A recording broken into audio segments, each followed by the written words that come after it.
The world is full of weird and bizarre stories. Tons of people go around and they do silly things, and sometimes they do things without even knowing that they're doing them, which just makes it even more funnier.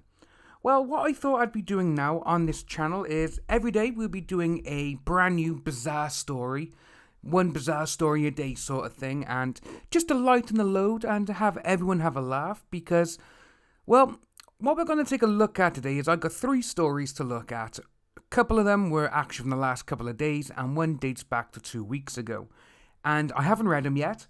I've just gone by the title, and I was actually quite disturbed at one of them, and perplexed by another, and just flat out laughing on the last. And when you see the ones which I was actually quite disturbed about, you will see it straight away. It's actually going to be our very first story. So let's spin this around and we'll have a laugh and a joke. Woman snogs her dad live on air to win £550, leaving presenters disturbed. So, snog, obviously here in the UK, is French kissing, and so yeah, this woman's kissed her dad full on to win £550, 1,000 Australian dollars, which I read that and I was like, oh my god, what is this world coming to?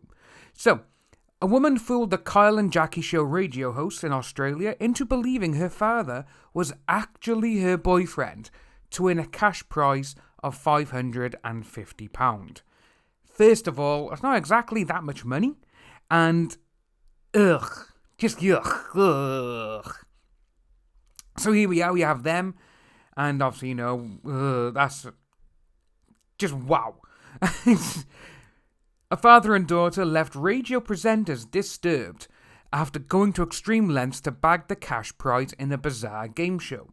Australian radio station Kiss hosts the Kyle and Jackie Show, where one of the segments features a game called a boyfriend or daddy.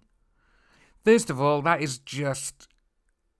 why would they do that? That's just asking for trouble straight away. That is, it's called a boyfriend or daddy. That is just like, should it be called boyfriend or, I can't actually say the other word, but begins with M and L's and ends in R.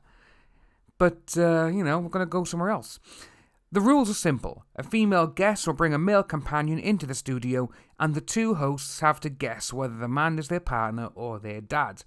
If they guess incorrectly, the woman wins the equivalent of about £550.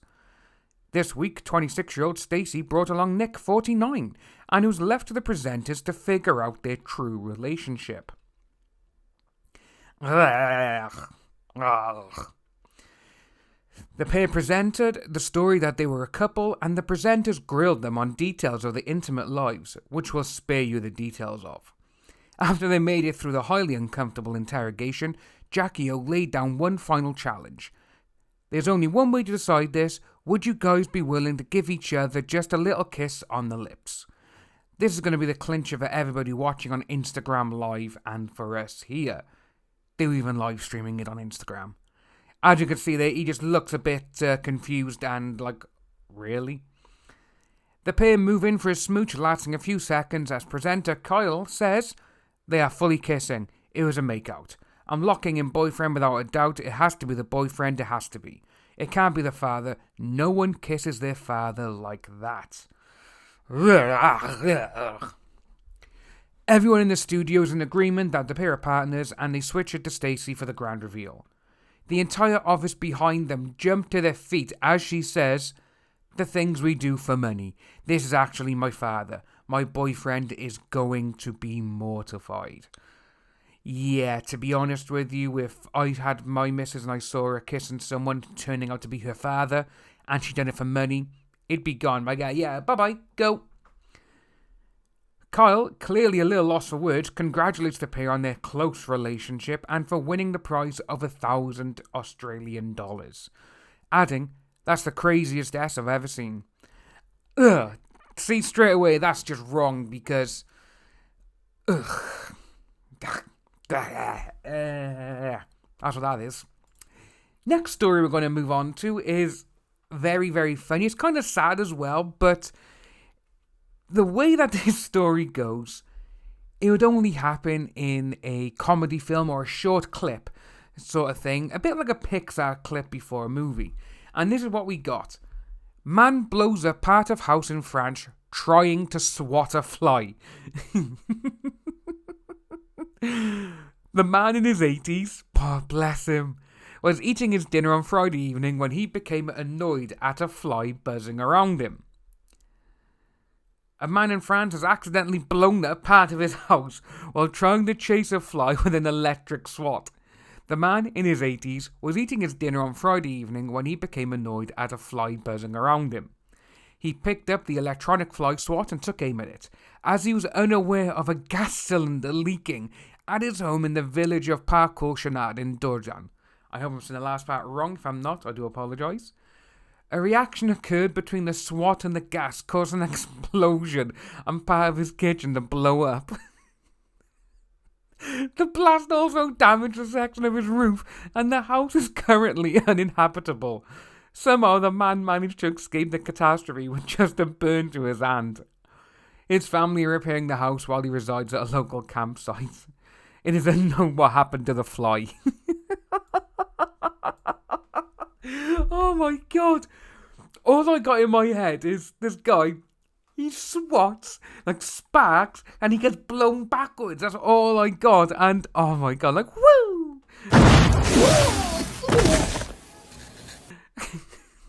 That poor fly. He's probably there just buzzing around, going about his day like, oh, what can I get? Any sugar around, anything, buzz going around. And all of a sudden, this 80-year-old man, he's just there like, a damn fly. Right, I'll get you. Right, kick his electric swatter. I can just see it now. He's like stalking the fly, like, round corners, peeking through doorways. He sees it, swats it, and he just... That's all I can see. And the guy just going flying backwards. Oh my god. It's probably the funniest story I've read in a while, actually, and that is just so good. And I'm a little bit perplexed and a little bit disturbed in the next story we're going to look at now. And this is coming from, it's on Sky News, but it's from Japan. See-through public toilets open in Tokyo parks. Glass technology has been adopted so prospective users can inspect the cleanliness of the loo and to see if anyone is inside.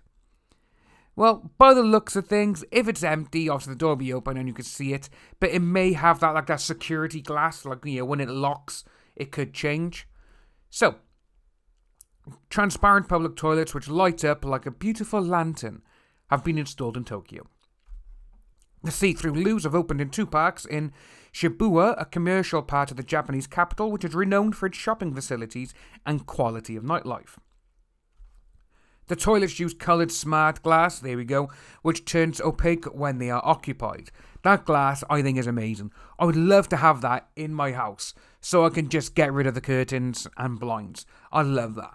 The glass technology has been used so people can identify whether the toilet is clean and if anyone is currently inside.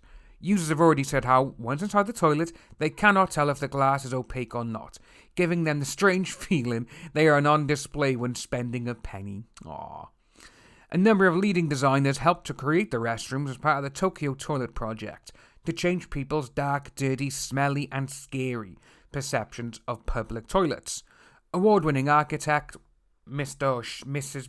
Ban was part of the work and in a statement on the project's website said, "There are 2 things we worry about when entering a public restroom, especially those located at a park." Which is very true. The first is cleanliness and the second is whether anyone is inside. Using the latest technology, the exterior glass turns opaque when locked. To be honest with you, I think that's a very good idea. This allows users to check the cleanliness and whether anyone is using the toilet from the outside. At night, the facilities light up to park like a beautiful lantern. Aww. The Nippon Foundation, a non-profit charity, has overseen the project and in a statement said, "The use of public toilets in Japan is limited because of stereotypes that they are dark, dirty, smelly and scary. These toilets are being designed by 16 leading creators and it goes on for everyone. They can all use them." To be honest with you, I think that's fantastic. And mostly because, again, when they say about toilets being dirty, smelly in the dark. Obviously, the lights normally break and obviously no one flushes and people just piss anyway or whatever. That is true. And here in the UK, a lot of people don't actually use public toilets because of that very thing. Because it's dark, dirty, and people just don't like them because they think it's scary. Most people would rather be in a group and go down the back of a lane and do it instead, which I've seen, and it is true because the toilets sometimes are absolutely disgusting and they do not get cleaned.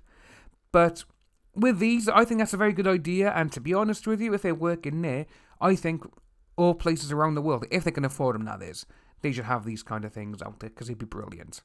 But this is the Bizarre Story number 1 edition. I hope you like it. If you do, let me know below. Leave a comment, leave a like. And if you are new to the channel, please like and subscribe. Hit that notification bell for future updates. And I'll see each and every one of you soon.